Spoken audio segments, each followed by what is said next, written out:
अनु की जिंदगी में खुशियों ने अभी दस्तक ही दी थी कि अचानक सब कुछ फिर से अंधेरे में डूबता नजर आने लगा। जहां एक तरफ उसका स्टार्टअप धीरे धीरे आगे बढ़ रहा था, वहीं दूसरी तरफ उसकी जिंदगी में एक खतरनाक तूफान आने वाला था, जिसका अंदाजा उसे बिल्कुल भी नहीं था।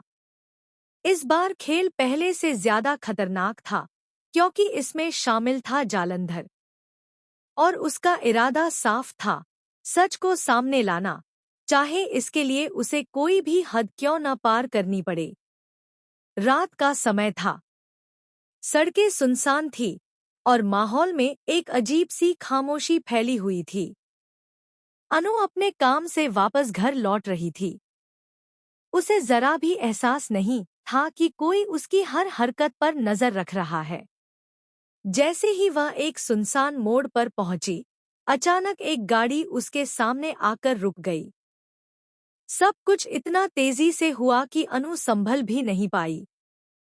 कुछ नकाबपोश लोग बाहर निकले और देखते ही देखते उसे जबरदस्ती गाड़ी में बैठा लिया गया। अनु चीखती रही, मदद के लिए पुकारती रही, लेकिन वहां कोई नहीं था जो उसकी आवाज सुन सके। कुछ ही पलों में गाड़ी अंधेरे में गायब हो गई और पीछे रह गया सिर्फ सन्नाटा। उधर घर में सब लोग अनु का इंतजार कर रहे थे। समय बीतता जा रहा था, लेकिन अनु का कोई पता नहीं था। फोन भी बंद आ रहा था। धीरे धीरे चिंता डर में बदलने लगी। तभी अचानक एक अनजान नंबर से कॉल आता है। जैसे ही फोन उठाया जाता है, सामने से एक ठंडी और खतरनाक आवाज सुनाई देती है, अगर अनु को जिंदा देखना चाहते हो तो मेरी बात ध्यान से सुनो। यह आवाज जालंधर की थी। घर में जैसे भूचाल आ गया। सबके चेहरे पर डर साफ नजर आने लगा, लेकिन सबसे ज्यादा असर पड़ा आर्य के चेहरे पर। उसकी आंखों में गुस्सा और बेचैनी दोनों एक साथ दिख रहे थे। वह समझ चुका था कि यह सिर्फ किडनैपिंग नहीं है, इसके पीछे कोई बड़ा मकसद छुपा है।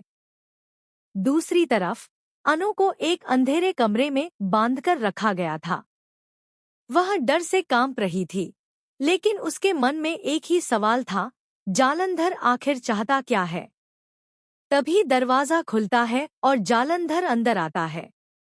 उसके चेहरे पर एक अजीब सी मुस्कान थी, जैसे उसे इस पूरे खेल में मजा आ रहा हो। वह धीरे धीरे अनु के पास आता है और कहता है, अब वक्त आ गया है कि सबको सच्चाई पता चले।